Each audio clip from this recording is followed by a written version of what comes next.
নবী করিম সাল্লাল্লাহু আলাইহি সাল্লাম বললেন, তোমরা যখন বিয়ে করবে তখন 4টা বৈশিষ্ট্য গুণ দেখে বিয়ে করো। তৃতীয় হেডলাইন।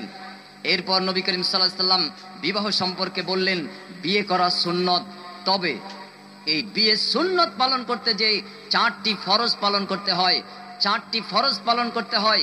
ইচ্ছাকৃত যদি কেউ একটি ফরজ লঙ্ঘন করে, তার এই সুন্নত নামক বিয়েটা বাতিলে গণ্য হয়। আপনাকে আজকে এই 4টি বিষয়ের উপরে, 4-এর প্রত্যেকটা বিষয়ে 4 অথবা আরো 3টি করে বিষয় আসবে, তেচেরে 12টা বিষয় আপনাকে আমি বোঝাবার চেষ্টা করব। গোটা টিভির দর্শক, গোটা সরাসরি দর্শক, গোটা সাউন্ড সিস্টেমের দর্শক, আপনি যেখানে যে অবস্থা আছেন ওখানে শুনতে থাকুন। দলিল দিচ্ছি, লিখতে থাকুন অথবা রেকর্ডিং করতে থাকুন। আপনার জীবনে একটি মুহূর্ত যদি আপনি বেঁচে থাকেন, অবশ্যই পবিত্র কোরআন ও সহিহ হাদিসের আমল আপনি বাস্তবায়ন করে যাবেন, তাহলেই আপনার জন্য সফলতা, নচেত আপনি বিফলতার দিকে এগোচ্ছেন। সুতরাং সিদ্ধান্ত আপনাকে নিতেই হবে। আপনি বসা আছেন, এই অবস্থায় সিদ্ধান্ত নিতে হবে। আপনি জলসায় এসেছেন, এখান থেকে ওঠার আগেই সিদ্ধান্ত নিতে হবে আপনি হকের উপরে থাকবেন নাকি আপনি বাতিলের উপরে থাকবেন। মহান সত্তা আল্লাহ রাব্বুল আলামিন বলেছেন সূরা ইসরা আয়াত নম্বর 81, ওয়াকুল জাআল হক ওয়া যাহাকাল বাতিল ইন্নাল বাতিলা কানা যাহুকা। সত্য আগত, মিথ্যা পলাতক।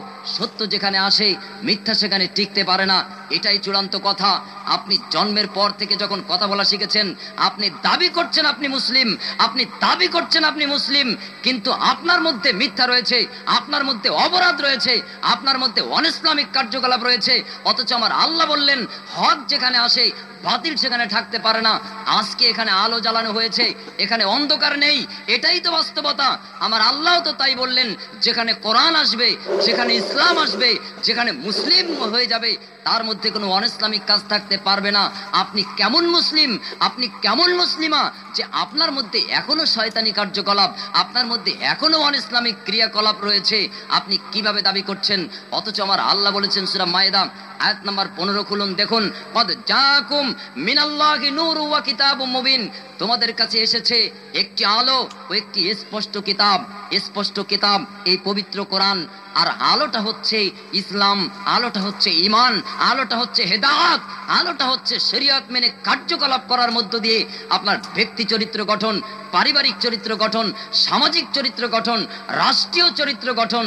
এইভাবে ইহকালে পরিত্রাণ ও সফলতার দিকে এগিয়ে যাওয়া, পরকালে মুক্তির ব্যবস্থা করা, এটাই হলো সেই আলো। আপনি বোঝার চেষ্টা করুন। ইসলামী বিবাহ, 4টি হেডলাইন নিয়ে কথা বলবো কয়েকটি বিষয়ের উপর। আপনি যদি বুঝে আমার এই আলোচনাটা কোরআন ও হাদিসের সাথে মিল করে জীবনে বাস্তবায়ন করতে পারেন, আপনি শ্রোতা হিসেবে সফল, আমি বক্তা হিসেবে সফল। ভাই, আমি এমন কোনো বক্তা নই যে আমি ইনকামের উদ্দেশ্যে এখানে এসেছি। আমি একজন সাধারণ ব্যবসায়ী, রড, সিমেন্ট ও মাছের খাদ্যের ব্যবসায়ী। সুতরাং আমি দোকানদারি করলে টাকা আয় হতো, আমি সেই টাকা আয় বন্ধ করে আপনার এখানে এসেছি। আল্লাহর কসম, একটা টাকা কন্ট্রাক্টের কথা যতবার কথা হয়েছে আমি দৃঢ়তার সাথে বলতে পারি, একটি বারো আব্দুল কাহের সাহেবের সাথেও কথা হয়নি, তার পিতার সাথেও টাকার কথা হয়নি, তার অন্য ভাইয়ের সাথেও টাকার কথা হয়নি, কোনোদিন টাকার কথা হয় না। এসেছি পবিত্র কোরআন ও রসুলের আদর্শ আপনার সামনে উপস্থাপন করতে, প্রচারের উদ্দেশ্যে। যদি আপনি মেনে চলতে পারেন এই সঠিক জিনিসটি, তাহলে আমি বক্তা হিসেবে সফল, আপনি শ্রোতা হিসেবে সফল। গতানুগতিক পদ্ধতি পরিবর্তন করুন আপনার জীবনের সফলতার জন্য। পবিত্র কোরআনকে হাতে নিয়ে বক্তার বক্তব্য যাচাই করে মেনে চলুন, শ্রোতার আদর্শ পবিত্র কোরআন অনুযায়ী গ্রহণ করুন। আপনিও সফল, আমিও সফল, আমরা মুসলিম, গোটা মানব জাতি সফলতার দিকে এগিয়ে যাব। বোঝার চেষ্টা করুন ইসলামী বিবাহ। প্রথম নাম্বার বিষয়, রাসূল সাল্লাল্লাহু আলাইহি ওয়াসাল্লাম বলেছেন, খুলুন কিতাবুস সুন্নাহ 2 নম্বর খণ্ড 4th সংস্করণ, বিবাহ অধ্যায় 17 নম্বর হাদিস। নবী করিম সাল্লাল্লাহু আলাইহি ওয়াসাল্লাম বলেছেন, বিবাহ সহজ করো, জেনাটাকে কঠিন করে দেওয়া হবে। আজকের সমাজ ব্যবস্থায় আপনি 500 টাকা নিয়ে জেনা করার চিন্তা করতে পারেন, নাউজুবিল্লাহি মিন জালিক, আস্তাগফিরুল্লাহ, কিন্তু 500 টাকা পকেটে নিয়ে একটা নারীকে যদি আপনি প্রস্তাব দেন যে আমি তোমাকে বিয়ে করতে চাই, মাত্র 500 টাকার মালিক, ওই নারীটা বলবে আমি তোমার মতন ভিক্ষুকের বউ হতে চাই না। আপনি বোঝার চেষ্টা করুন, আপনার পকেটে 5000 টাকা রয়েছে, আপনি একটা মেয়ের বাপকে যে প্রস্তাব দেবেন আমি আপনার মেয়েটাকে বিয়ে করতে চাই, যদি জিজ্ঞেস করে কত টাকার মালিক, কি কাজ করো, ইনকাম ক্ষমতা কি, আমার জীবনে মাত্র 5,000 টাকা ইনকাম করেছি তাই আমার কাছে গচ্ছিত আছে, সে হয়তো বলবে এই 5,000 টাকা মালিক এই দুনিয়ায় অচল, এখন তো মাসেই খরচ 15,000 টাকা, এখন তো মাসেই খরচ 25,000 টাকা, সুতরাং 5,000 টাকা দিয়ে আমার মেয়ের তুমি ওই সব জিনিস জোগাড় করতে পারবে না যা লাগবে, সুতরাং 500 টাকায় জেনা করার চিন্তা করা যেতে পারে, আস্তাগফিরুল্লাহ, কিন্তু 5,000 টাকায় বিয়ে করার চিন্তা করা যাচ্ছে না। এর দ্বারা এটাই প্রমাণ হয় আজকে বিয়ে করা কঠিন, জেনা করা সহজ।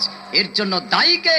এর জন্য অপরাধকার, এর জন্য দায়ী আপনি, এর জন্য অপরাধ আপনার, সুতরাং জবাব আপনাকে দিতেই হবে।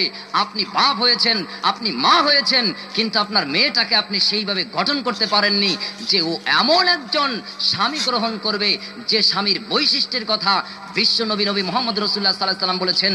সর্বকালের সর্বশ্রেষ্ঠ আদর্শবান ব্যক্তিত্ব সাইয়্যিদুল মুরসালিন খাতামান নবিয়্যিন, যার আগের গুনাহ মাফ ভবিষ্যতের গুনাহ মাফ, সে মাসুম ও নিষ্পাপ মহান আল্লাহ রাব্বুল আলামিন যাকে সর্বোৎকৃষ্ট আদর্শ দিয়ে পৃথিবীতে প্রেরণ করেছেন, গোটা মানব জাতির আদর্শ জনক করে প্রেরণ করা হয়েছে, সেই মানবতার মুক্তির দূত নবী মোহাম্মদ রাসূলুল্লাহ সাল্লাল্লাহু আলাইহি ওয়াসাল্লামের আদর্শকে আপনি ভুলণ্ঠিত করেছেন, আপনি পায়ের তলায় পিষ্ট করেছেন, আপনি আপনার বাড়িটা শুধু নামে ইসলামী বাড়ি রেখেছেন, আপনি কেবল নামে মুসলিম হয়েছেন। আপনি বাপ, আপনি মা, এর জবাব আপনাকেই দিতে হবে। অপরাধটা যেহেতু আপনি করেছেন, হে 60 বছরের পিতা, হে 60 বছরের মা, আপনি বোঝার চেষ্টা করুন জীবনে এখনো সুযোগ আছে। তওবার মাধ্যমে অথবা জীবন্ত অবস্থায় আপনি এই ভুলগুলি পরিত্যাগ করে আপনি শুধরে সঠিক জায়গায় আসতে পারবেন। আসুন কিভাবে আমরা বিয়েটাকে কঠিন করেছি একটু বোঝার চেষ্টা করি। নবী করিম সাল্লাল্লাহু আলাইহি ওয়াসাল্লাম বললেন, তোমরা বিয়ে করবে সৌন্দর্য, অর্থকড়ি, বংশমর্যাদা, আর কি দিনদারি, 4টি বৈশিষ্ট্য দেখে তোমরা বিয়ে করবে। হে মুসলিম ভাই, হে মুসলিম বোন, প্রত্যেকের জন্য একই আইন। ছেলেটার দেখতে হবে 4টি গুণ, মেয়েটার দেখতে হবে 4টি গুণ। এক শ্রেণীর লোক ভাবছে তাই তো ইসলাম আমাদেরকে একটা মোক্ষম সুযোগ প্রদান করেছে, অর্থকড়ি দেখে বিয়ে করতে হবে, ব্যাস। দেখো সারা পশ্চিম বাংলায় শিল্পপতি কে আছে? ইসলাম বলেছে অর্থকড়ি দেখে বিয়ে করো, তাই আপনি খোঁজ করছেন কোটিপতি কে আছে, কিন্তু ইসলাম কি অর্থের কথা বলেছে আপনি একবারও বোঝার চেষ্টা করেননি, একবারও আপনি জ্ঞান নেওয়ার চেষ্টা করেননি। ইসলাম অর্থের কথা বলেছে, তবে সেই অর্থটা আপনি যে মেয়েটাকে বউ হিসেবে কিংবা বৌমা হিসেবে বাড়িতে আনার চেষ্টা করছেন, ওই বৌমায়ের, ওই বউয়ের যে বাপ, তার যে আয়ের উৎসটা সুদের, না ঘুষের, না মদ বিক্রির, নাকি অপরাধমূলক ডাকাতি চুরের, অর্থাৎ হারাম অর্থ নাকি হালাল অর্থ, ইসলাম বলেছে সেটা দেখার জন্য আপনি এবার দেখছেন ইসলাম বলেছে অর্থ দেখে নারী বিয়ে করো, সুতরাং আপনি অর্থ দেখছেন কোটিপতি না লাখপতি নাকি শিল্পপতি, অথচ ইসলাম একবারও বলেনি কোটিপতি শিল্পপতির মেয়েকে বিয়ে করো, ইসলাম বলেছে তার অর্থ দেখে বিয়ে করো।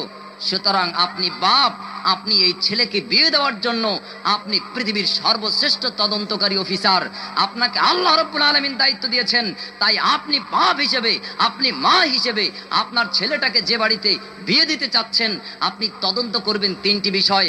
এই মেয়ের বাপের আয়ের উৎস হালাল না হারাম, এই মেয়ের বাপের বংশমর্যাদা হালাল না হারাম, এই মেয়ের দিনদারিত্ব আছে কি নেই, এই 3টি জিনিস আপনি বাপ অভিভাবক হিসেবে তদন্ত করবেন।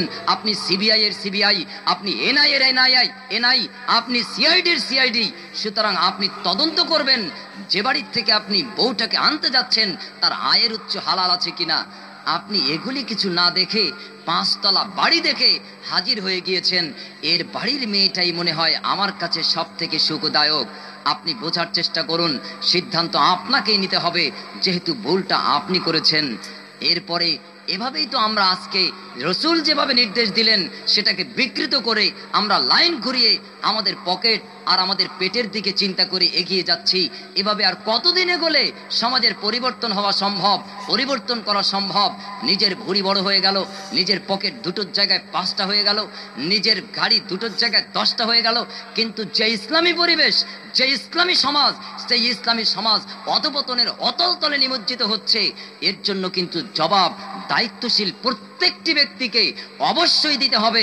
রাসূল সাল্লাল্লাহু আলাইহি ওয়াসাল্লাম বলেছেন, যার যতটুকু দায়িত্ব, এই দায়িত্ব সম্পর্কে জিজ্ঞাসিত হবার আগে এক চুল পরিমাণ সামনে যেতে পারবে না, পিছনেও আসতে পারবে না। সুতরাং আপনি কতটুকু দায়িত্ব পালন করছেন, কতটুকু দায়িত্ব পালন করেছেন, সেটা তো আপনাকেই জবাব দিতে হবে। আপনি বোঝার চেষ্টা করুন, ইসলাম আপনাকে নির্দেশ প্রদান করেছে আপনি বিবাহ করুন দিনদারির অগ্রাধিকার দিয়ে, কিন্তু আপনি দিনদার সম্পর্কে খোঁজই নেন না। আপনি আজকে তাকে জিজ্ঞেস করছেন যে আমি তোমাকে দেখতে এসেছি, তুমি কি রবীন্দ্রনাথ ঠাকুরের গান জানো, তুমি কি অমুক শিল্পীর কোনো হিন্দি গান পঙ্কতি জানো? সেখানে যদি আপনাকে সুরালি কণ্ঠে কোনো কিছু শোনাতে পারে, আপনি মুগ্ধ হয়ে, আপনি পাগল পারা হয়ে আপনি সেই নারীর দিকে ঝুঁকে পড়ছেন, অথচ আপনি খবর রাখছেন না আপনাকে যে আল্লাহ বড় নিয়ামত হিসেবে আপনার স্ত্রীটাকে দান করেছে। আজকে আপনি যাকে বাড়িতে নিয়ে আসলেন সে আপনার জন্য নিয়ামতের পরিপন্থী গজব হিসেবে বাড়িতে আসলো। এরপর আপনি তার সাথে নিয়ে আসলেন জাহান্নামে যাওয়ার কিছু গাড়ি। বলবেন জাহান্নামে যাওয়ার গাড়ি আবার কাকে বলে? রাসূল সাল্লাল্লাহু আলাইহি ওয়াসাল্লাম বলছেন, বিয়ে করা সুন্নত, তবে এটা পালন করতে গেলে 4টে ফরজ পালন করতে হয়। হে মুসলিম ভাই, হে মুসলিম বোন, অবশ্যই আপনার জন্য এটা জানা জরুরি, আপনার জন্য মানাও জরুরি। আপনার শরীরে মাথাটা থাকা যত জরুরি, আপনার শরীরে দুটো চোখ থাকা যত জরুরি, আপনার শরীরে দুটি পা থাকা যত জরুরি, তার চাইতেও জরুরি আপনার এই বিবাহিত অধ্যায়টা জানা এবং মেনে চলা। আপনি কি চিন্তা করেছেন আজকে একটা গরু, একটা ছাগল, এরাও দাম্পত্য জীবন পরিচালনা করে, কিন্তু জীবনে ওরা কোনোদিন বিবাহের একটা বই কিনে পড়েনি, জীবনে ওরা কোনোদিন মসজিদে খতিবের কাছ থেকে বিবাহিত অধ্যায় খুতবা শোনেনি। আপনি কি দেখেছেন একটা গন্ডার, একটা জলহস্তি, একটা হাতি, ও দাম্পত্য জীবন পরিচালনা করে, কিন্তু দুঃখের ব্যাপার ও কোনোদিন একটা বক্তব্যে এই বিবাহ আলোচনা শোনার ক্ষমতা পায়নি, শুনতেও পারেনি। ওরাও তো দাম্পত্য জীবন পরিচালনা করছে। আপনি এমন দাম্পত্য জীবন পরিচালনা করছেন, জীবনে কোনোদিন আপনি বিবাহ অধ্যায়টা জানলেন না, বিবাহ অধ্যায়টা শিখলেন না, আপনি বিবাহ অধ্যায়টা পরিচালনা করছেন। অথচ জন্মের পর থেকে এই পর্যন্ত আপনি সালাত সম্পর্কে, নামাজ সম্পর্কে 50 বছর বক্তব্য শুনেছেন, জুমার খুতবা শুনেছেন, বই পুস্তক কিনে পড়েছেন। তারপরও আপনি যখন আল্লাহু আকবার দিয়ে দাঁড়াচ্ছেন, আপনার রফলে দেন ঠিক হচ্ছে না, আপনার হাত বাঁধা ঠিক হচ্ছে না, আপনি যখন রুকুতে যাচ্ছেন রুকু ঠিক হচ্ছে না, আপনি যখন সেজদা দিচ্ছেন ঠিক হচ্ছে না। 50 বছর শিখেছেন, 50 বছর শুনেছেন, তারপরেও ভুলে ভরা সালাত। আপনি জন্মের পর থেকে এ পর্যন্ত 60টি বছর ধরে রোজার আলোচনা শুনেছেন, সিয়ামের বক্তব্য শুনেছেন, সিয়াম সম্পর্কে বই পুস্তক পড়েছেন, তারপরেও আপনার সিয়ামটা ভুলে ভরা। আপনি কি চিন্তা করেছেন আপনার বিবাহটার ব্যাপারে আপনি একটা পৃষ্ঠাও পড়েননি, একটা বক্তব্যও শোনেননি? এই 50টা বছর যে স্বামী স্ত্রী দাম্পত্য জীবনটা কাটালেন, এই অধ্যায়টা ভুল না ঠিক? আপনি কি লক্ষ্য করেছেন আপনার এলাকার সর্বশ্রেষ্ঠ আলেম, শাইখুল হাদিস, মুফতি আজম, মুহাক্কিকে দিন, আপনি তার পিছনেও যখন নামাজ পড়ছেন, হঠাৎ করে ফজরের সময় আলহামদুলিল্লাহি রাব্বিল আলামিন আর রহমানির রহিম মালিক ইয়াউমিদ্দিন, হঠাৎ করে তার পরের আয়াতটার মনে নেই, পিছন দিক থেকে কারি সাহেব বলে দিচ্ছেন পরের আয়াতটা, হঠাৎ করে পড়ছেন আর রহমান, পড়তে পড়তে এক আয়াত পড়তে পড়তে ভুলে আরেক আয়াতে চলে যাচ্ছেন, পিছন দিক থেকে আরেক ছোট্ট বালক হাফেজ সাহেব বলে দিচ্ছেন পরবর্তী আয়াতটা কি। ইনি মুখস্থ করলেন, ঠুটস্থ করলেন, সবসময় গবেষণা বিশ্লেষণ করছেন, তারপরও নামাজের মধ্যে তার ভুল হচ্ছে। আপনি কি চিন্তা করেছেন দাম্পত্য জীবনে প্রবেশ করেছেন, কিন্তু আপনার এই 60 বছর, আপনার এই 40 বছর, আপনার এই 30 বছরের বিবাহিত জীবনে কোনোদিন কি আপনার ভুল হলো না? আপনার মসজিদের ইমাম সাহেবকে আপনি তো একটি বারও প্রশ্ন করেননি যে ভাই অথবা ইমাম সাহেব, আমি বিবাহ জীবনটা কাটাতে যেয়ে এই সমস্যায় পড়েছি, সমাধানটা কি? আপনি তো মুফতি সাহেবকে একদিনও প্রশ্ন করতে পারেননি। তাহলে কি মনে হয় আপনি অজ্ঞতাবশত, আপনি মূর্খতাবশত, আপনি যা না জেনে না শুনে এই 50টা দীর্ঘ গুরুত্বপূর্ণ একটি বিষয় কাটাচ্ছেন, তার মধ্যে আপনার কোনো ভুলই হচ্ছে না? প্রশ্নটা করার পর জবাব আসবে, ভাই ওই ক্ষেত্রে ভুল কোনটা আর ঠিক কোনটা তাই তো আমরা জানি না। তাই বোঝার চেষ্টা করুন ইসলামী বিবাহ কোনটা আর অন ইসলামিক বিবাহ কোনটা। আপনার জন্য বড় নিয়ামত যে আপনাকে আল্লাহ আপনার একটা যুগল বন্দি দান করেছেন, আপনাকে একটা আপনার সঙ্গিনী দান করেছেন। তাই আমার আল্লাহ রাব্বুল আলামিন বলেন সূরা নিসা আয়াত নম্বর 1, ইয়া আইয়ুহান নাস, হে মানব মণ্ডলী, ইত্তাকু, ভয় করো কেবলমাত্র রব্বাকুমুল্লাযী খালাকাকুম, যে রব তোমাকে সৃষ্টি করেছেন কেবলমাত্র তাকে। কেবলমাত্র তাকে ভয় করো। কেন তাকে ভয় করতে হবে? মিন নাফসি ওয়াহিদা, তিনি প্রথমে একজন পুরুষকে সৃষ্টি করেছেন। ওয়া খালাকা মিনহা যাওজাহা, অতঃপর তার সঙ্গিনীকে তারই অঙ্গ থেকে সৃষ্টি করেছেন এবং তাদের থেকে সন্তান সন্ততি দিয়া আজকে পৃথিবীটা ভরপুর করে দেওয়া হয়েছে। আপনি কি চিন্তা করেছেন গোটা সৃষ্টি রাজিকে সৃষ্টি করতে যে আমার আল্লাহ কেবলমাত্র বললেন কোন, হয়ে যাও, আর সমস্ত কিছু হয়ে গেল। কিন্তু এই মানব জাতিকে সৃষ্টি করার ব্যাপারে আমার আল্লাহ কোন বললেন না, আমার আল্লাহ মাঠে একত্রিত করলেন, একটা সিস্টেম, একটা ক্রিয়া অবলম্বন করলেন। তারপর তিনি একজন পুরুষকে সৃষ্টি করলেন, তার থেকে তার সঙ্গিনীকে সৃষ্টি করলেন। এরপর একটা নিয়ম নৈতিকতার মধ্য দিয়ে সন্তান সন্ততি পৃথিবীতে পাঠানো শুরু করলেন। গোটা পৃথিবীটা এইভাবে আবাদ শুরু হলো, এইভাবে পরিবার, এইভাবে সংসার শুরু হলো মনুষ্য জাতির, বিবেক সম্পন্ন ব্যক্তিবাদ জাতির। আজকে আপনি ভাবান, আজকে আপনি বিবেককে প্রশ্ন করুন, আপনার ভিতরে কোনো উদ্দেশ্য আছে কিনা, আপনার ভিতরে বিবেক জাগ্রত আছে কি? মৃত্যু হয়ে পড়েছে, আপনি বিবেক শূন্য নাকি বিবেক সম্পন্ন? আপনাকে তো ভাবতে হবেই। একটা মারুতি ভ্যান গাড়ি 3 লক্ষ টাকা দাম, অপরদিকে একটা স্করপিও গাড়ি 15 লক্ষ টাকা দাম, একটা অডি গাড়ি 80 লক্ষ টাকা দাম, একটা স্কোডা গাড়ি কোটি টাকা দাম, একটা চিকা গাড়ি 1.5 কোটি টাকা দাম। আপনি তো বলতে পারেন এটাও 4টে চাকা, ওটাও 4টে চাকা, এটাও গাড়ি, ওটাও গাড়ি, দাম কেন কম বেশি? মারুতি ভ্যান 100 কিলোমিটার যাওয়ার পরে হাঁপানি রোগের মতন শুয়ে পড়ে, ভিতরে যারা থাকে গরমে আর টিকতে পারে না, নামলেই বাঁচি, বেশি সময় থাকলে আমাশার রোগী। বোঝার চেষ্টা করুন, আমি এখানে গাড়ি কোম্পানির ডায়লগ দিচ্ছি না, আপনাকে বোঝাবার জন্য পবিত্র কোরআন ও হাদিসের যুক্তি পেশ করছি আপনাকে। আপনি যখন স্করপিও গাড়িতে চলেন 1000 কিলোমিটার যাওয়ার পরে অত কষ্ট হয় না, একটা মারুতি ভ্যানে 100 কিলোমিটার যাওয়ার পর যতটা কষ্ট হয়েছে। একটা অডি গাড়িতে, জিকা গাড়িতে 10,000 কিলোমিটার চললেও অত কষ্ট হবে না, বরং মন চাইবে ওই এসির মধ্যে, আরামের মধ্যে আরো কিছুক্ষণ থাকি, বাহিরের এই ঝড় ঝঞ্ঝা ঠান্ডা কিংবা গরমের ভিতরে না বাহির হই। কিন্তু মারুতি ভ্যানের মধ্যে আপনাকে থাকতে মন চায়নি। আজকে আপনি দেখুন, শরীরের শক্তির তুলনায় যদি শ্রেষ্ঠ হতাম তাহলে হাতি হতো সর্বশ্রেষ্ঠ, গন্ডার হতো সর্বশ্রেষ্ঠ, জলহস্তি আমার আপনার চাইতে আরো অনেক ভারী, অনেক শক্তি সম্পন্ন। কিন্তু তাদেরকে আল্লাহ রাব্বুল আলামিন আশরাফুল মাখলুকাত করেনি, আশরাফুল মাখলুকাত করেছে এই আদম সন্তান, এই আদম জাতিকে। আপনি কি বলতে পারেন কিসের কারণে, কিসের প্রতিযোগিতায়? লাকাদ কাররামনা বানি আদম, নিশ্চয়ই আদম জাতিকে মর্যাদা সম্পন্ন করে তৈরি করা হয়েছে। এর কারণ একটাই, একে আল্লাহ দায়িত্ব দিয়েছে, একে আল্লাহ বিবেক সম্পন্ন করেছে। কিন্তু গরুকে আল্লাহ দায়িত্ব দেয়নি, মহিষকে আল্লাহ দায়িত্ব দেয়নি, ওই বাঘ সিংহকে আল্লাহ দায়িত্ব দেয়নি।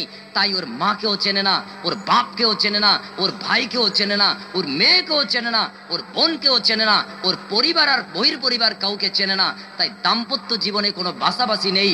প্রাপ্তবয়স্ক হলেই এক গরু আরেক গরু, সে মা কি বাপ দেখা দেখি নেই। এক ছাগল আরেক ছাগল, সে মা কি বাপ দেখা দেখি নেই, ভাই কি বোন দেখা দেখি নেই। আজকের সমাজ ইসলামী সমাজ দাবি করছেন, মুসলিম দাবি করছেন, কিন্তু আজকে আপনি ভুলে যাচ্ছেন কোনটা আপনার মা, কোনটা আপনার বোন, কোনটা আপনার মেয়ে, কোনটা আপনার খালা, কোনটা আপনার ফুফু, কোনটা আপনার এগানা, কোনটা আপনার বেগানা। আপনি দাবি করছেন আপনি মুসলমান, এইভাবে আপনি মুসলমান থাকতে পারেন না। যদি আপনি শিক্ষিত হন, আমার সামনে চ্যালেঞ্জ গ্রহণ করুন, আপনার মোকাবেলায় আমি প্রস্তুত রয়েছি, আমি প্রমাণ করে দেব আপনি মুসলমান হতেই পারেননি। আপনি মুসলমান নাম নিলেও আপনি মুসলমান নয়, কেননা আপনি ইসলামী নিয়ম মানতে পারেননি। বোঝার চেষ্টা করুন, দাম্পত্য জীবনের আইনটা যদি সঠিক করতে পারি, অবশ্যই আমরা মাকে মা বলে মানবো, অবশ্যই মেয়েকে মেয়ে বলে মানবো, অবশ্যই বোনকে বোন বলে মানবো, অবশ্যই ভাইকে ভাই বলে মানবো। এটাই সঠিক, এটাই চূড়ান্ত, আর এটাই আল্লাহ রাব্বুল আলামিন ইরশাদ করছেন পবিত্র কোরআন ও সেই হাদিস ভরে। সেটা মানা আমাদের জন্য অত্যন্ত জরুরি। আজকে দেখুন আমরা বিয়েটাকে কত বড় কঠিন করে দিয়েছি। আপনি একটু বোঝার চেষ্টা করুন, নবী মুহাম্মদ সাল্লাল্লাহু আলাইহি সাল্লাম বললেন বিয়েটাকে সহজ করো, জেনাটাকে কঠিন করে দেওয়া হবে। আপনি বিয়েটাকে আজকে কি করেছেন? রাসূল সাল্লাল্লাহু আলাইহি সাল্লামের নির্দেশ না মেনে আপনি আপনার খেয়াল খুশির অনুকরণ করছেন। আপনি তো ভ্রষ্ট হবেনই, আপনি তো বিচ্ছিন্ন হবেই, আপনি তো বিভক্ত হবেনই, আপনি তো ক্ষতিগ্রস্ত হবেনই। এটা তো বাস্তব, আর বাস্তবতার দিকে আমরা এগিয়ে যাচ্ছি। সুতরাং আপনি ফিরে আসুন হকের দিকে, বাতিলকে প্রত্যাখ্যান করুন, রাসূল সাল্লাল্লাহু আলাইহি সাল্লামের নির্দেশের অধীনস্থ আসুন, তাহলেই মুক্তির রাস্তা খোলা রয়েছে আমার আপনার গোটা মানব জাতির জন্য।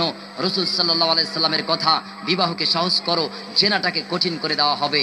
এখন বিয়েটাকে সহজ আপনি করবেন কিভাবে? করবেনটা কিভাবে?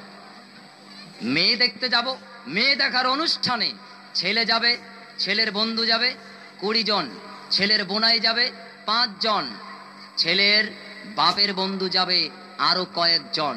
টাটা সুমো লাগবে কমপক্ষে 3 খানা, বোলেরো গাড়ি লাগবে কমপক্ষে 2 খানা, 5 খানা গাড়ির কমে মেয়ে দেখার অনুষ্ঠান হবে না। ছেলে তো আমার একখানাই, ছেলে যে আমার একটাই, বিয়ে তো আর 20 বার হবে না, একবারই হবে। সুতরাং মেয়ে যাকে পছন্দ করবে সেই মেয়েটা দেখার জন্য টাটা সুমো চাই 3 খানা, বোলেরো চাই 2 খানা, 5 খানা গাড়ি আপনি ভাড়া করলেন 10,000 টাকায়। মেয়ে দেখতে চলে গেলেন, যে ঘরে মেয়েটা এসে বসলো, মেয়েটা তো সাজগোজ করেছে, কোন লেভেলে করেছে আসছি। আপনি ছেলে, আপনি পাত্র, আপনি যখন রুমের মধ্যে বসেছেন, আপনার চেয়ারে জায়গাই হচ্ছে না আপনার বন্ধুদের বসাতে বসাতে। মেয়ের বাড়ির থেকে চেয়ারের ব্যবস্থা করেছে 19 খানা, আপনার বন্ধু গিয়েছে 20 খানা। আপনি এবার সবাইকে বসাচ্ছেন, বন্ধু বসো, বন্ধু বসো, আপনার চেয়ার নেই। আপনি যা সেজেছেন, আপনার বন্ধুরা সেজেছে তার চাইতে 99 গুণ বেশি। এদিকে যখন মেয়েটা আপনার সামনে এসেছে, সে যে চেয়ারে বসেছে, মেয়ের বসার চেয়ারে একখানা ঠিকই, তবে মেয়ের সাথে যে বান্ধবীরা এসেছে, খালাতো বোন, মামাতো বোন, ফুফাতো বোন, চাচাতো বোন যারা এসেছে, তার সংখ্যা এত বেশি, রুমের মধ্যে আর জায়গা নেই। মেয়ে যাকে বিয়ে করার উদ্দেশ্যে গিয়েছেন তাকে দেখি, কি সাথে যারা এসেছে তাকে দেখি, বোঝা বড় দায়। এমতো অবস্থায় যাকে আপনি মেয়ে বিয়ে পছন্দ করার উদ্দেশ্যে গিয়েছেন, তাকে পছন্দ হলো আপনার বন্ধুর, আর আপনি পছন্দ করে বসলেন হয়তো এই মেয়েটার এক মামি অথবা চাচিকে, যারা সাথে এসেছিলেন। বলবেন কি অবাস্তব কথা বলছেন, এমনটা আবার ঘটে? মেয়ে দেখার পরিবর্তে মামি চাচি পছন্দ হয়? আমার নিজের অভিজ্ঞতা, এমন ছেলে মেয়ে দেখার অনুষ্ঠানে পরবর্তীতে সে জানাচ্ছে ওই পিছনে যে মেয়েটা ছিল ওইটাই আমার পছন্দ হয়েছে। তারপর খোঁজ নিয়ে জানা গেল ওইটা মেয়ের আপন ছোট মামি।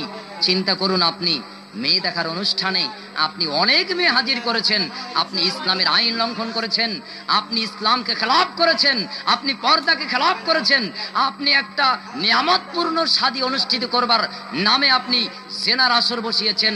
কোন মুসলিম বাপ, কোন মুসলিম বা কোন অভিভাবক, কোন অভিভাবিকা তার ছেলে কিংবা মেয়ের বিবাহ উপলক্ষে কেবলমাত্র যিনি পাত্র, যিনি পাত্রী, এই ছেলে আর মেয়ে দুজনেই দেখা দেখি হবে, বাড়তি কেউ দেখতে পারবে না। এটাই ইসলাম, কেউ দেখতে পারবে না। ছেলে আপনার একটা হোক আর 100টা হোক, আইন আল্লাহর একটাই, মেনে আপনাকে চলতেই হবে। এর মধ্যেই কল্যাণ, এর মধ্যেই কল্যাণ। আপনার বন্ধু বান্ধব নিয়ে আপনি যেতে পারেন, তবে যে রুমের মধ্যে মেয়ে দেখার অনুষ্ঠান হবে, বন্ধুদের ঢোকা বন্ধ, ইংরেজিতে লিখে দেবেন নো এন্ট্রি। এই ঘরের মধ্যে 20 মিনিট ঢোকা চলবে না, এই 10 মিনিট ঢোকা চলবে না। এখন একটা দিনদার পরহেজগার মেয়ে আর একটা দিনদার পরহেজগার ছেলে দেখাশোনা হচ্ছে। বিয়ে করা সুন্নত, প্রথম নাম্বার ফরজ এই পছন্দ করা, প্রথম নাম্বার ফরজ। ছেলে এবং মেয়ে উভয়ের সম্মতি, রাজি থাকা। ছেলেটা রাজি আছে, মেয়েটা রাজি নেই, কিন্তু মেয়ের বাপ রাজি, মেয়ের মা রাজি, মেয়ের নানি রাজি, মেয়ের নানা রাজি, ওর 14 পুরুষ সব রাজি। ইসলাম বলেছে ইসলামী বিবাহ হবে না। মেয়েটা রাজি, ছেলেটা রাজি নেই, কিন্তু ছেলের বাপ রাজি, মা রাজি, সবাই রাজি। ইসলাম বলেছে বিবাহ হবে না। আপনি অভিভাবক, আপনি অভিভাবিকা, আপনি এটা চাপিয়ে দিতে পারেন না। আপনি কি চিন্তা করেছেন ইসলাম যে সংজ্ঞা দিয়েছে 4টি, সৌন্দর্য দেখে বিয়ে করো, এই সৌন্দর্য মানে কি? বিশ্ব সুন্দরীর কথা বলা হয়েছে? বিশ্ব সুন্দরীর মধ্যে সেকেন্ড ক্লাস বলা হয়েছে না। এই সুন্দরী মানে আমার দৃষ্টিতে একজন সর্বশ্রেষ্ঠ সুন্দরী, আপনার দৃষ্টিতে আরেকজন সর্বশ্রেষ্ঠ সুন্দরী, আরেকজনের দৃষ্টিতে আরেকজন সর্বসুন্দর সুন্দরী, কিন্তু একজনের দৃষ্টিতে সকলেই সৌন্দর্য নয়। অথচ ইসলাম বলেছে সৌন্দর্য দেখে বিয়ে করো। এখন আমি যদি আপনার স্ত্রীর সৌন্দর্য বর্ণনা করে দেই, আমি যদি পছন্দ করে দেই, সেটা তো আমার দৃষ্টিতে সুন্দরী হতে পারে, সৌন্দর্য হতে পারে, আপনার দৃষ্টিতে নয়। আমি অকাট্য যুক্তি দিয়ে বুঝিয়ে দিচ্ছি। 1 কুইন্টাল একটা গরু জবেহ করলেন, হালাল করলেন, রানটা কেটে ঝুলিয়ে রেখেছেন কসাই বাবার দোকানে। আপনি ফার্স্ট খরিদ্দার, সকাল 8টার সময় যে দোকানে হাজির হয়েছেন, কর করে দুটো নোট হাতে ধরিয়ে দিলেন, আমাকে 1 কেজি গোশত দাও। আপনি কিন্তু 1 নম্বর খরিদ্দার, এর আগে 1 টুকরো গোশতেও কেউ হাত দেয়নি।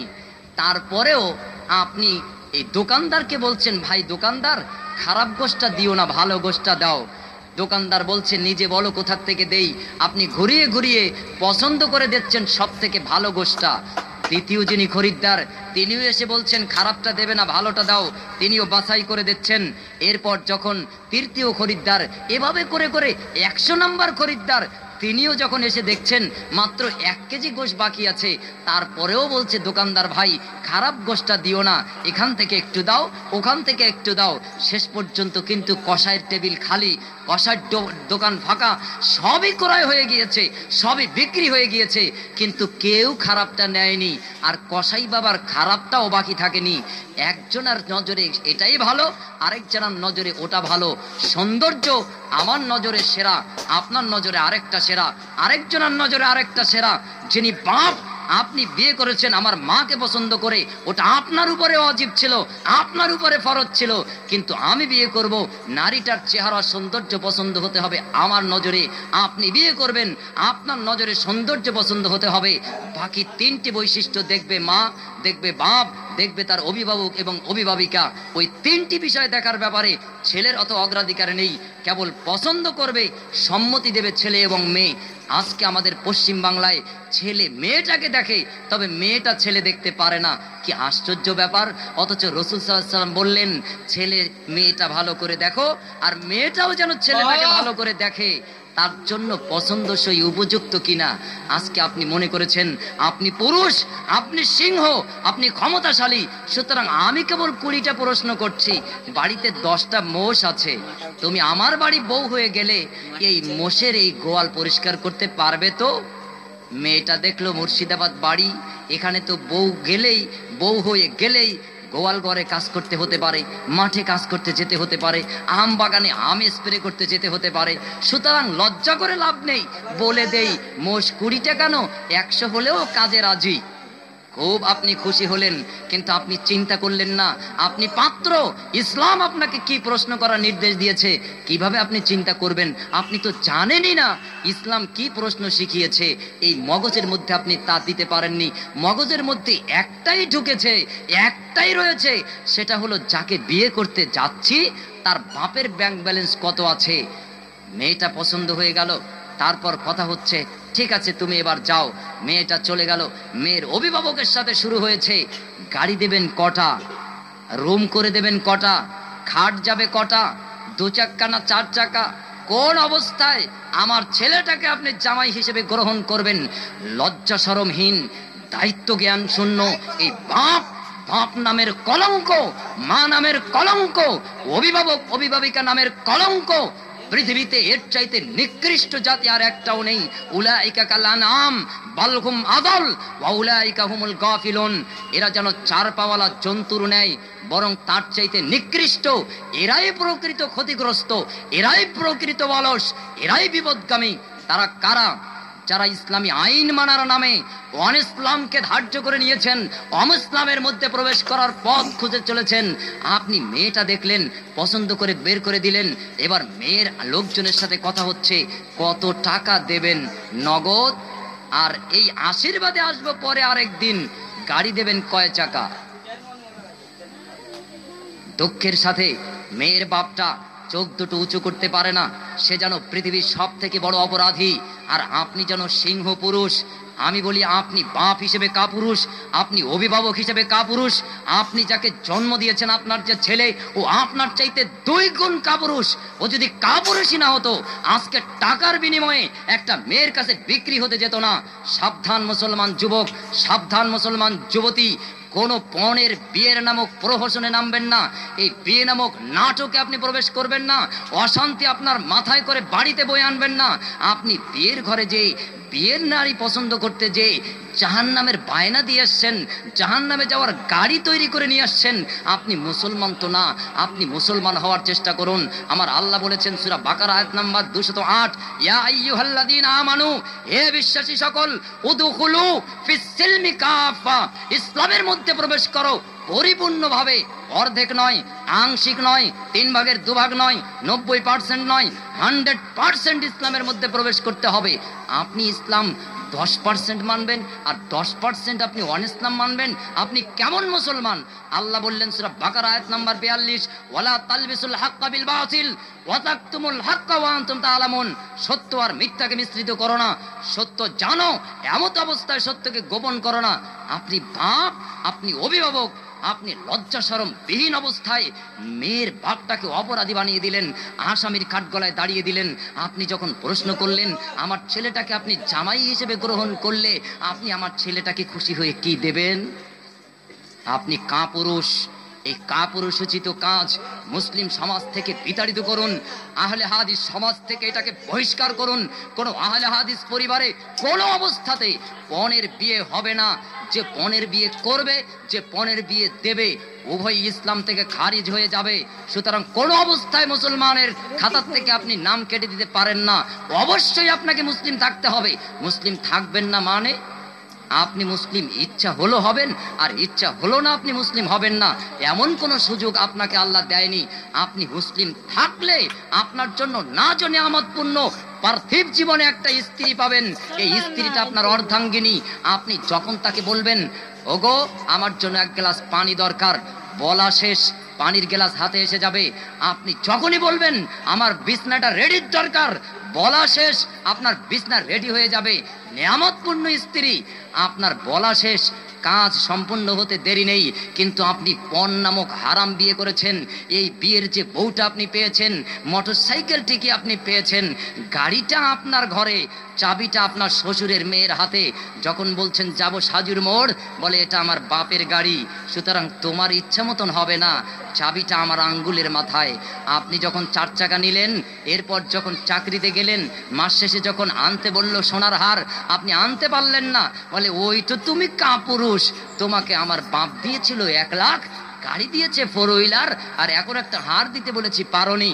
যে দেখো আমার ছোট বোনাই আমার বোনের জন্য কত দামি হার নিয়ে এসেছে, আপনাকে লজ্জা দিয়ে দিয়ে আপনাকে হীন মনগ্রস্ত করে দেবে। আপনি মানসিক রোগে পরিণত হবেন। আপনি পাগল পারা হয়ে মনে করবেন এই ঘরের মধ্যে থাকার চাইতে না থাকাটাই ভালো, এই ঘরের মধ্যে বসবাস করার চাইতে ফাঁকায় বসবাস করাই ভালো, এই রাজ্যে বসবাস না করে বোম্বে যেয়ে বাস করাই ভালো, এ দেশে বসবাস না করে বিদেশে থাকাটাই ভালো। আপনি তো বিপদটা টেনে এনেছেন আপনার বাড়িতে। হে মুসলিম বাপ, হে মুসলিম মা, হে অভিভাবক, আপনি ভুল করেছেন, আপনাকেই তো পশ্চাতে হবে। জলসা দিয়ে বক্তা ডেকে এনে এবার আপনি বলে দেন ছেলে মেয়ের মা বাপের প্রতি দায়িত্ব কর্তব্য সম্পর্কে একটু ওয়াজ করেন, আমাকে আলোচনা করে যদি খাওয়ান কিয়ামত পর্যন্ত কাজ হবে না। আপনি ডাইসে ভুল করেছেন, আপনি ফরমায় ভুল করেছেন। ডাইস বেকা, আপনার ছেলে বেকা, আপনার মেয়ে বেকা, আপনার নাতিও হবে বেকা, আপনার নাতনিও হবে বেকা, আপনাকে তো গাল শুনতেই হবে। সুতরাং প্রত্যেকটি যুবক বাপ যদি পণ নিতেও চায়, আপনি পণের বিয়েতে রাজি হবেন না। প্রত্যেকটি যুবতী যদি জীবনে বিয়ে নাও হয়, আপনি পণের নকল বিয়েতে রাজি হবেন না। মনে রাখবেন প্রত্যেকটি মুসলিম বোন, মেয়ে ছাড়া ছেলেরা বিয়ে করতে পারবে না। সুতরাং একদিন তোমার কাছে যেতেই হবে। ওয়াখালাকনাকুম আজওয়াজা, আমার আল্লাহ বলেছেন সূরা নাবাকুলুন, প্রত্যেকটি জোড়ায় জোড়ায় সৃষ্টি করা হয়েছে। সুতরাং আমার অঙ্গ থেকে আমার স্ত্রীর সৃষ্টি হয়েই আছে, আপনার অঙ্গ থেকে আপনার স্বামী আছেই, আপনার কাছে যাবেই। দাম আপনার বেশি, মর্যাদা পুরুষটার কম। বিয়ে করতে গেলে দাবি করতে পারে নারী, বিয়ে করতে গেলে দাবি করতে পারে পাত্রী, পুরুষ কোনো দাবি করতে পারে না। সে কেবল একটাই দাবি, আমি কর্তা, আমি আধিকারিক, আমি যেটা বলবো আমার বিবি সেই দিকেই যাবে, আমি যেটা বলবো আমার বিবি সেইভাবেই চলবে। আপনার মর্যাদা এখানেই। আর রিজালু কাওয়ামুনা আলান নিসা, নারীর উপরে পুরুষের মর্যাদা দেওয়া হয়েছে, অগ্রাধিকার দেওয়া হয়েছে, নেতৃত্ব কর্তৃত্ব দেওয়া হয়েছে। আপনি তার কাছে বিক্রি হয়ে গিয়েছেন। হে সকল বিবেক দাবিদার পুরুষ, আপনার কাছে একটা প্রশ্ন আমি রাখছি, আপনি একটু হিসাব করুন। রাস্তার পাশে পতিতালয়ে 500 টাকার বিনিময়ে যে নারীগুলি দেহ ব্যবসা করছে, আপনি তাকে পতিতা বলছেন, আপনি তাকে বেশ্যা বলছেন, আপনি তাকে দেহ ব্যবসায়ী বলছেন। কিন্তু আপনি যখন বিয়ের পিঁড়িতে বসে 10,000 টাকা দাবি করছেন, আপনি যখন বিয়ের পিঁড়িতে বসে 1 লক্ষ টাকা দাবি করছেন, আপনি যখন বিয়ের পিঁড়িতে বসে মোটর বাইক দাবি করছেন, আপনি যখন বিয়ের পিঁড়িতে বসে মোবাইল টেলিফোন ল্যাপটপ দাবি করছেন, তখন কি আপনি পতিত হচ্ছেন না? নারী 500 টাকায় বিক্রি হয়ে গেল, বেশ্যা পতিতালয়ে চলে গেল, দেহ ব্যবসায়ী হয়ে গেল। আপনি লক্ষ টাকা বিয়ের নামে প্রহসন করে বাড়িতে হারাম টাকা ঢুকিয়েছেন, আপনিও হারাম কাজ করেছেন। আপনি এই বিয়ের মধ্যে যতদিন কাটাবেন জেনা বেবিচারের মধ্যে কাটাচ্ছেন। ইসলামী আইন জানুন, ইসলামী নিয়ম মানুন, আপনার কপাল খুলে যাবে। ইহকালে সফলতা, পরকালে জান্নাত লাভ। যদি ইহকালেও ইসলামের আইন লঙ্ঘন করেন, আপনার সংসার অশান্তিতেই থাকবে। তাই 2 নম্বর ফরজ, আল্লাহ বলেছেন ওয়াতুন নিসা সাদাকাতিহিন্না নিহলা ফাইন তিবরা লাকুম আন শাইইম মিনহু নাফসান ফাকুলুহু হানিআম মারিআ।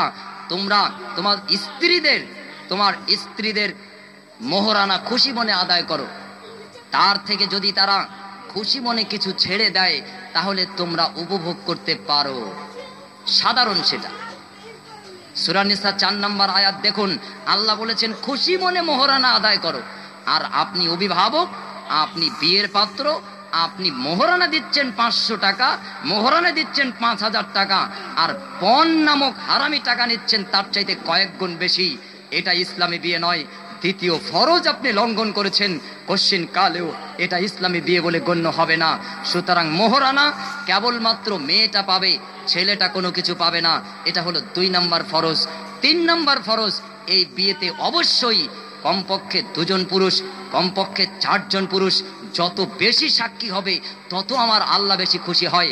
হে মুসলিম যুবক, আপনি বিয়ে করেছেন, আপনার বিয়েতে কজন পরিচিত জন সাক্ষী ছিল? হে মুসলিম যুবতী, আপনি বিয়ে বসেছেন, আপনার বিয়েতে কজন সাক্ষী ছিল? এমন সাক্ষী নয় ধুলিয়ান চলে গেলেন, ফারাক্কা চলে গেলেন, বহরমপুর কোর্টে চলে গেলেন, 200 টাকা দিলেন, এই নাও তোমাকে 200 টাকা দিচ্ছি, আমার বিয়েতে তুমি সাক্ষী থাকো। এমন সাক্ষী নয়। অবশ্যই সাক্ষী হবে এমন যে মেয়েটাকে চেনে, অথবা ছেলেটাকে চেনে, অথবা ছেলে আর মেয়ে উভয়টাকে চেনে। এই হবে সাক্ষী। যত বেশি সাক্ষী হবে আমার আল্লাহ খুশি হবে। উইদাউট সাক্ষীতে কোনো বিয়ে নেই, বিনা সাক্ষীতে কোনো বিয়ে হবে না। 3 নম্বর ফরজ এটি। মনে রাখবেন, বিয়ে করা সুন্নত, এগুলি ফরজ।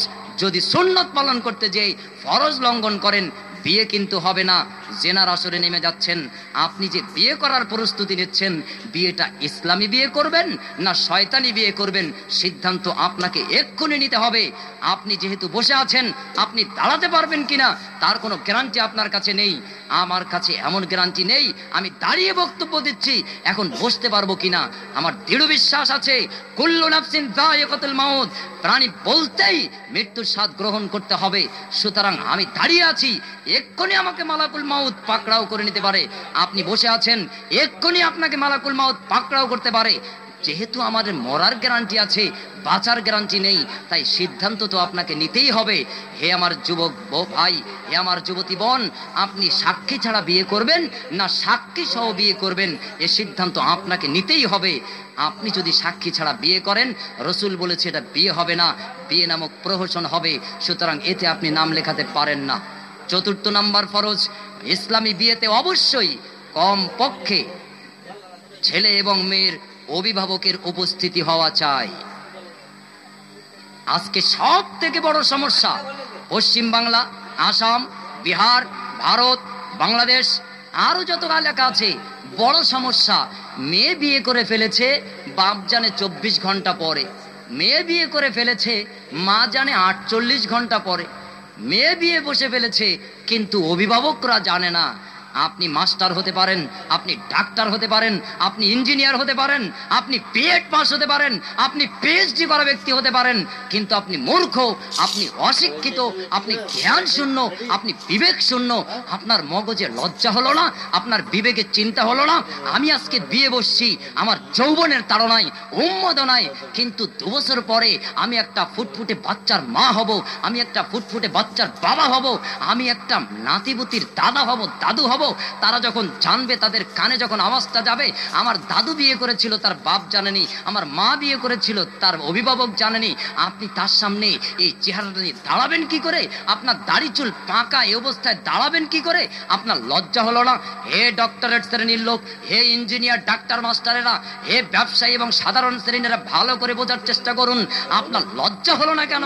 আপনি ইউনিভার্সিটিতে বসবাস করে, ইউনিভার্সিটি অধ্যয়ন করে, আপনি বিশ্ববিদ্যালয়ে পড়াশোনা করে, আপনি বাপকে ছাড়া বিয়ে করলেন, আপনি মাকে ছাড়া বিয়ে করলেন, একবারও আপনার লজ্জা আসলো না? 2 বছর পরে যৌবনের তেজ থাকবে না, 5 বছর পরে চামড়া ভাঁজ হয়ে যাবে, 10 বছর পরে আমি দাদু হয়ে যাব, 15 বছর পরে আমার মজ্জাগুলি শুকিয়ে আসবে, আমার দাড়ি চুল পেকে যাবে। আমাকে আল্লাহ দুর্বল করে সৃষ্টি করেছে। আমি আজকে যৌবনের একটু চাপে পড়ে আমি বাপকে না জানিয়ে বিয়ে করে ফেললাম, মাকে না জানিয়ে বিয়ে করে ফেললাম।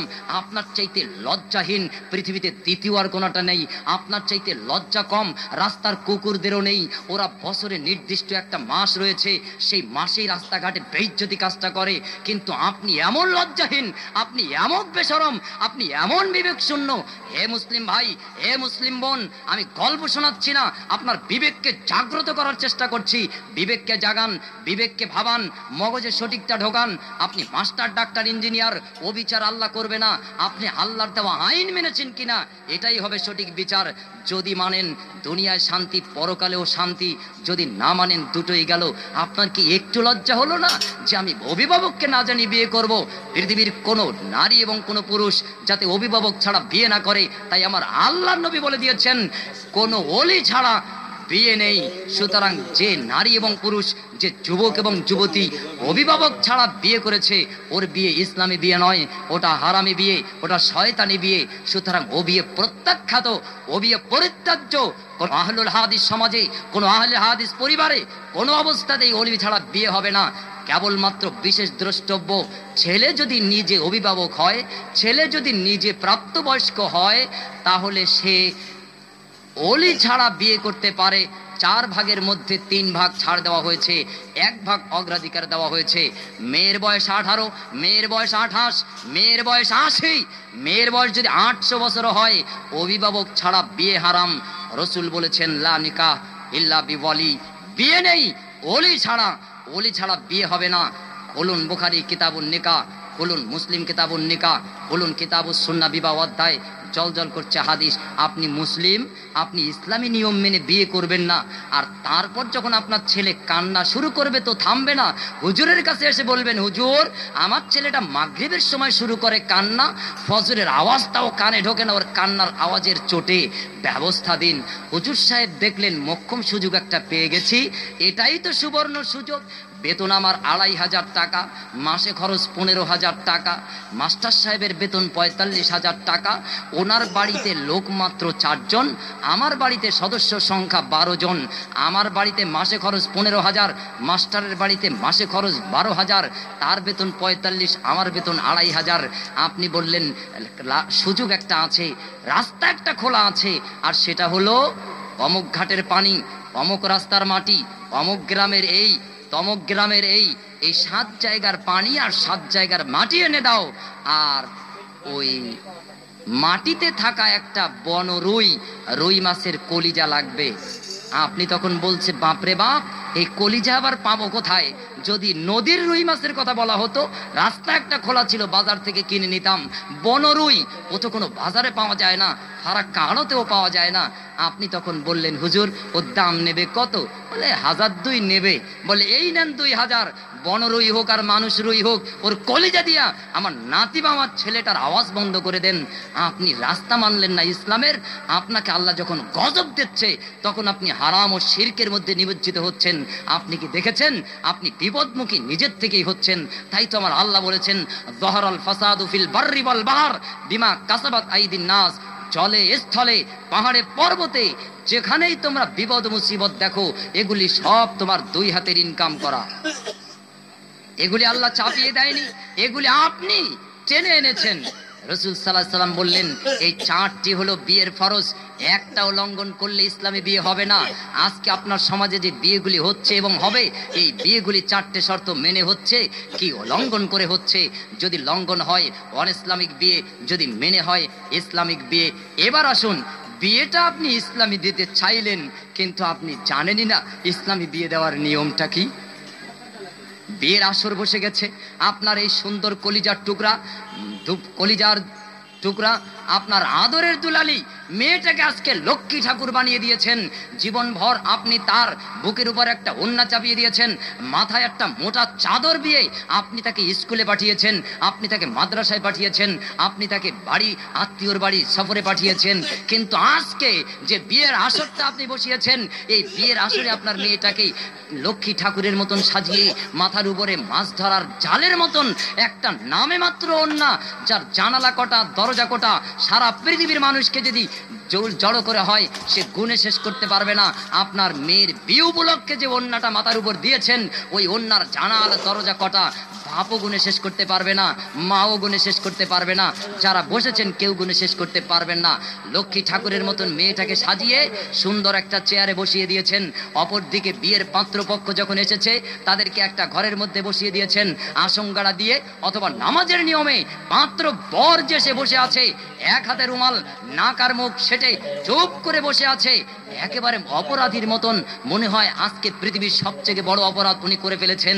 পাশে দুই বন্ধু বসে আছে, অপরদিকে আপনি তার বন্ধু, আপনি তার বোনাই, আপনি তার ভাই, আপনি তার খালাতো ভাই, আপনি তার চাচাতো ভাই, আপনি তার অমকের অমক, আপনি তার তমকের তমক, এইভাবে করে আপনি যত আত্মীয় স্বজন আছে মেয়েটার সামনে যাচ্ছেন আর দেখছেন, যাচ্ছেন আর দেখছেন, একেবারে ওর মাথার থেকে পায়ের নখ পর্যন্ত, প্রয়োজন হয় সুযোগ পেলে কলিজা পর্যন্ত দেখে নিচ্ছেন। আপনি বাপ, আপনি মা, আপনার মেয়েটাকে আজকে বেপরদা করে আজকে বিয়ের আসরের পরিবর্তে জেনার আসর করে দিয়েছেন। হে মুসলিম সমাজ, আপনার বিয়ের আসরকে লক্ষ্মী ঠাকুরে পরিণত করবেন না, আপনার মেয়েটাকে পর্দায় অবনত করান, ভালো করে সাজান। এই সাজগোজটা হবে কেবলমাত্র তার অর্ধাঙ্গ, তার স্বামীর জন্য, তার স্বামীর জন্য, তার স্বামীর জন্য। সুতরাং এই দিন কবুল বলার পর থেকে আজীবন কেবলমাত্র যারা তার মুহরিম তাদের সাথেই দেখা করা জায়েজ, বাকি বেগানা পুরুষের সাথে দেখা করা হারাম। আজকে সেই সুখ ও শান্তিপূর্ণ একটি জীবনের মধ্যে আপনি প্রবেশ করাতে চলেছেন, এমন সময় তাকে চেয়ারে বসিয়ে আপনি একটা প্রতিযোগিতামূলক শুরু করে দিলেন, বেপর্দার আসর, বেপর্দা মেলার আসর বসিয়ে দিলেন। এটা হারাম। কোনো মুসলিম পরিবারে কোনো যুবক যুবতীর বিয়েতে এই বেপর্দা কাজ হতে পারবে না। আপনি মানবেন না মানে, আপনি যদি মানেন আপনি মুসলমান, আপনি যদি না মানেন আপনি অমুসলিম। আপনি যদি মানেন আপনার বিয়েতে শান্তি, আপনি যদি না মানেন আপনার বিয়েতে অশান্তি। মানবেন না মানে, মানবেন তো বটেই, আপনি মানতে বাধ্য। যদি আপনাকে দেখাতে পারি এটাই শান্তি, আর যদি আপনাকে দেখাতে না পারি এটাই শান্তি, আপনি মানবেন না, এটাই সঠিক। সুতরাং গতানুগতিক পদ্ধতি গল্পগুজব নয়, এটা হচ্ছে ব্রাহ্মমান ক্লাস। এই বছরে লক্ষ লক্ষ টাকা খরচ করে আপনাদেরকে আমন্ত্রণ জানানো হয় আপনার পরিবর্তনের জন্য, আপনার লক্ষ্য উদ্দেশ্য সঠিক করার জন্য। আমি আপনাকে বলছি, আপনার দুটি বাহুতে শক্তি বেশি, গায়ে জোর বেশি, বল খেলার মাঠে নামলে পরপর 10টা গোল ঢুকিয়ে দিতে পারেন গোল পোস্টে, এটা আপনার পৌরসত্ব নয়। আপনি ক্রিকেট খেলার মাঠে নামলে বলটাকে ছক্কা মেরে গ্যালারির বাইরে দিতে পারেন, এটা পৌরসত্ব নয়। আপনি বিয়ে করতে পেরেছেন ইসলামী নিয়মে, এটা আপনার পৌরসত্ব, এটা আপনার পৌরসত্ব। সুতরাং কজন পুরুষ আছেন ইসলামী সমাজে আর কজন কাপুরুষ আছেন, দুই ভাগ হয়ে যাবে। হক আর বাতিল কখনো মিশতে পারে না। আপনি কিয়ামত পর্যন্ত যদি জীবন পান, আপনাকে সময় দেওয়া হলো, আপনি কেরোসিন আর পানি এক কাতারে করে একটু আমাকে দেখাতে পারেন, ও ভেসে উঠবেই, আমি তেল ওটা বলে দেবই, আর আমি পানি ওটা পরিষ্কার জায়গায় থাকবই, মিশ্রণ হবে না। শয়তান চায় সত্যবার মিথ্যাকে মিশ্রিত করে আপনাকে ভ্রষ্ট পথের দিকে ঠেলে দিতে, শয়তান চায় আপনাকে অশান্তির দিকে নিমজ্জিত করতে, কিন্তু আমার আল্লাহ চায় আল্লাহু ওয়ালিয়ুল্লাযীনা আমানু ইখরিজুহুম মিনাজ যুলুমাতি ইলান নূর ওয়াল্লাযীনা কাফারু আউলিয়াউহুমুত তাগুত ইখরিজুনাহুম মিনান নূরি ইলাজ যুলুমাত। আমার আল্লাহ বলেন, যারা আমি আল্লাহকে বিশ্বাস করে, আমি তাদের বন্ধু, আমি তাদের অভিভাবক, তাদেরকে আমি অন্ধকার থেকে আলোতে নিয়ে আসি। যারা আমি আল্লাহকে না মানে, তাদের বন্ধু হচ্ছে শয়তান বা তাগুত, আল্লাহ বিরুদ্ধ শক্তি। এই তাগুত বা শয়তান তাদেরকে আলো থেকে অন্ধকারে নিমজ্জিত করে। এই অন্ধকারে যাওয়া ব্যক্তিগুলি কোথায় যাবে? উলাইকা আসহাবুন নার হুম ফিহা খালিদুন, এরা প্রত্যেকেই জাহান্নামে নিক্ষিপ্ত হবে। সুতরাং আজকেই আমাকে সিদ্ধান্ত নিতে হবে, আজকেই আপনাকে সিদ্ধান্ত নিতে হবে আপনি ইসলামী বিবাহ করবেন, ইসলামী বিবাহ বসবেন, নাকি আপনি অনিসলামের উপরে থাকবেন। মনে রাখবেন, আপনার সন্তান তখনই সঠিক হবে যখন আপনি নিজে অভিভাবক ভালো হবেন। অনেক সময় প্রশ্ন উত্তর পর্বে প্রশ্ন করা হয়, ভাই আমি একটা ভালো সন্তান পেতে চাই, সুতরাং আমার সন্তানের বয়স 5 বছর, কিভাবে তৈরি করলে ভালো সন্তান হবে? আমি তাদেরকে জবাব দেই, যদি ভালো স্কুল হয় তাহলে ছাত্র ভালো হবে, যদি ভালো রাস্তা হয় গাড়িও ভালো চলবে, যদি ভালো শিক্ষক হয় ছাত্র ভালো হবে, যদি ভালো অভিভাবক হন তাহলে আপনার সন্তানও ভালো হবে। অভিভাবক খারাপ, সন্তান খারাপ, অভিভাবক ভালো তো সন্তান খারাপ। আপনার দায়িশ, আপনার ফরমা বিবাহ। সুতরাং বিবাহটা কোরআন সূরা নিসার 1 থেকে 20 নম্বর আয়াত পর্যন্ত পড়ুন, এছাড়া আর যত জায়গায় আছে পড়ুন, পড়ে জ্ঞান অর্জন করে বিবাহ করুন, বিবাহ বসুন। আপনি স্ত্রীটার দিনদারির মর্যাদা দেন এবং আপনার স্বামীর দিনদারির মর্যাদা দেন, ইসলামী নিয়ম নীতি মেনে আপনি জীবন যাপন করার চেষ্টা করুন। মনে রাখবেন, শান্তি কেবলমাত্র আল্লাহ প্রদত্ত আইনের মধ্যে, বহির্ভূত কোনো আইনে আপনি শান্তি খুঁজতে পারেন, তবে আপনি শান্তি পাবেন না, পাবেন না। এভাবেই ব্যস্ততাপূর্ণ পরিবেশে আপনার মরণ হবে। আপনি ইসলামের রাস্তায় আসুন, আপনার কাজকে আল্লাহ সহজ করে দেবে, কাজকে সহজ করে দেবে। আপনার জন্য আরো এত বেশি সময় হয়ে যাবে, যে সময় আপনি কাজ করে সময় শেষ করতে পারবেন না, কিন্তু কাজ শেষ হয়ে যাবে। আজকে যখন আপনি ইসলামকে বাদ দিয়ে অনিসলামের দিকে প্রবেশ করছেন, তখন আপনার সময় কম, কাজ বেশি। এর দ্বারাই প্রমাণ হয় যে আপনি দৌড়াচ্ছেন ভুল পথে, দৌড়াচ্ছেন উল্টো পথে। আর এটাই তো লজিক, এটাই তো যুক্তি, এটাই তো অকাট্য কথা। আপনি যাবেন কলকাতায়, যদি দৌড়ান ফারাক্কার দিকে, ভাই আপনার ক কিলোমিটার রাস্তা কমবে? বরং রাস্তা কিলোমিটারের পর কিলোমিটার বাড়তেই থাকবে। সুতরাং কলকাতায় যেতে হলে কলকাতার দিকে দৌড়ান। আপনার তো মরণ অনিবার্য, আপনার তো মৃত্যু অনিবার্য, তাহলে আপনি বাঁচার জন্য দৌড়াচ্ছেন কেন? আপনি মৃত্যুর জন্য দৌড়ান। আর যদি আপনি মৃত্যুর জন্য দৌড়ান, তাহলে কোনো মুসলিম চুরি করতে পারে না, কোনো মুসলিম জেনা করতে পারে না, কোনো মুসলিম ডাকাতি করতে পারে না, কোনো মুসলিম সন্ত্রাসী কাজ করতে পারে না, কোনো মুসলিম বিনা দোষে অন্যকে হত্যা করতে পারে না, কোনো মুসলিম বেপরদা হতে পারে না, কোনো মুসলিম অফিসার সেখানে বসে তার দায়িত্ব খেলাপ করতে পারে না, কোনো মুসলিম যে অবস্থায় থাক না কেন তার ধারণা থাকতে হবে আমি তো দুনিয়ার এই প্রশাসকের একটা চাকর, তবে আমাকে আমার মহান স্রষ্টা আরেকটা চাকরানি দিয়েছে, সুতরাং আমি তো আরো একজনের গোলাম। আমাকে শুধু সরকার মাস্টারি চাকরি দেয়নি, আমাকে শুধু সরকার পুলিশের চাকরি দেয়নি, আমাকে শুধু সরকার বিএসএফ চাকরি দেয়নি, আমাকে চাকরিটা দিয়েছে তার আগে আল্লাহ। আপনি মাস্টার, আপনি মুসলমান, আপনার স্কুলে আরো 9টা অমুসলিম মাস্টার আছে, আপনি 5 মিনিট আগে স্কুলে যান, আপনি 5 মিনিট পরে স্কুল থেকে আসুন। আপনি ডাক্তার, আরো 50টা অমুসলিম ডাক্তার আছে, আপনি একজন মাত্র মুসলিম ডাক্তার। আপনি রোগীর এমন ভাবে সেবা করুন যাতে গোটা 50টা ডাক্তার আপনার দিকে তাকিয়ে থাকে যে এটা মুসলমান ডাক্তার। সুতরাং আপনি হলেন আদর্শ। আপনার আদর্শ যদি আপনি পদচ্যুত হন, তাহলে মানুষ আপনাকে ডাক্তার দেখে কসাই ভাববে, পুলিশ দেখে ডাকাত ভাববে, আর পঞ্চায়েত অফিসার দেখে মনে করবে আমার আমানতের খেয়ানতকারী। সুতরাং মুসলমান ভাই ও বোন, আপনাকে সিদ্ধান্ত নিতে হবে আপনি মুসলিম থাকবেন কি মুসলিম থেকে বেরিয়ে যাবেন। আসুন আমরা প্রত্যেকে সেই দিকে ফিরে আসি যেদিকে সফলতা। বিসমিল্লাহির রহমানির রহিম। ওয়াল আসর, কসম কাল, কসম সময়ের, কসম যুগের।